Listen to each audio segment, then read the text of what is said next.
どうぞ。This meeting is being recorded. くも膜下出血。My boy collapsed.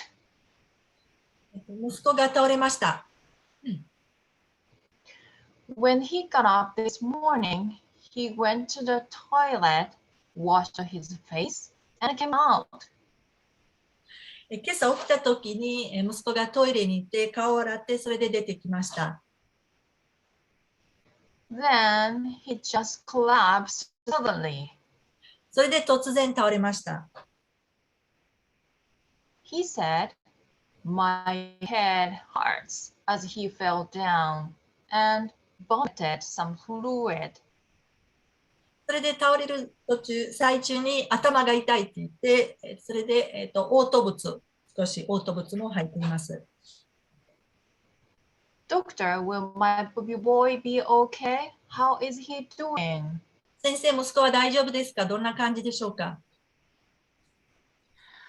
息子さんの状態ですが、検査結果によると、くも膜下出血の可能性が高いです。The test results for your son regarding his condition, the test results shows that he has subarachnoid hemorrhage or bleeding.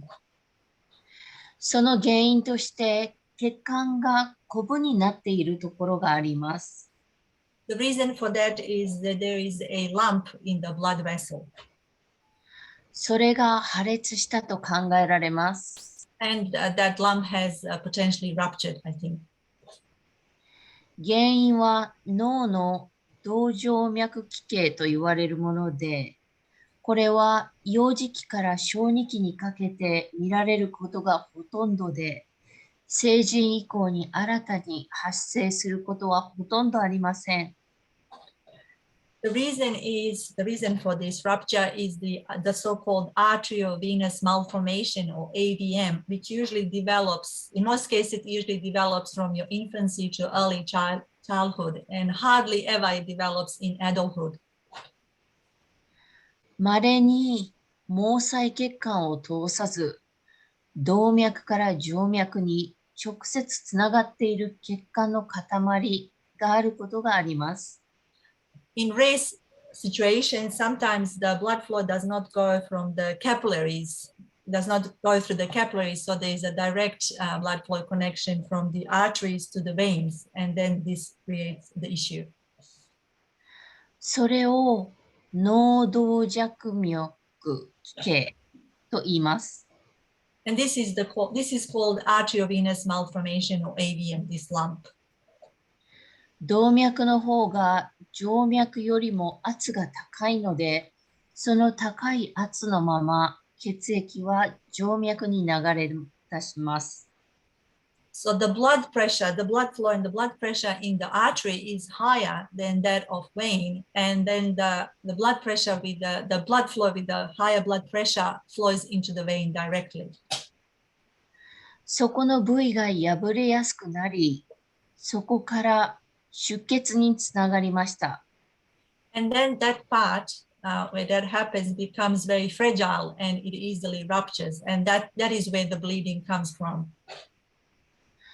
息子さんの場合、この先天性の脳動静脈奇形による出血と考えられたため、救急車で運ばれてからすぐに CT 検査を行いました。Because I believe that the bleeding or the hemorrhage, the AVM, arteriovenous malformation, is due to arteriovenous malformation, and this is the congenital one. As soon as the ambulance brought your son to our hospital, I've performed a CT exam. この CT 画像をご覧ください。Please have a look at this CT image. この白く映っているところが血液が溜まっているところです。The white area on the CT is where the blood has been pooled. 出血した部位から血液がこれだけの範囲に溜まっていることがわかります。So you can see that the bleeding area, that the blood has pooled, or the blood has accumulated in this large area from the point of bleeding. 次に造影剤を血管に流した検査を行いました。The next the next examination I've done was angiography. So I've I put a contrast in the blood vessels. 造影剤を使うことで、お子さんの現在の出血部位を特定できました。By using an angiography test, I was able to locate the exact point of bleeding in your son's head. 緊急手術になります。I'm going to perform an emergency surgery. 頭を開けて血腫を取り除き、出血している部位を特定して止血します。So I'm going to open his head, then I'm going to locate the part of the bleeding, the aneurysm, and then I'm going to stop the bleeding and complete the procedure. Right, I understand. Please help my boy. わかりました。どうか息子を助けてください。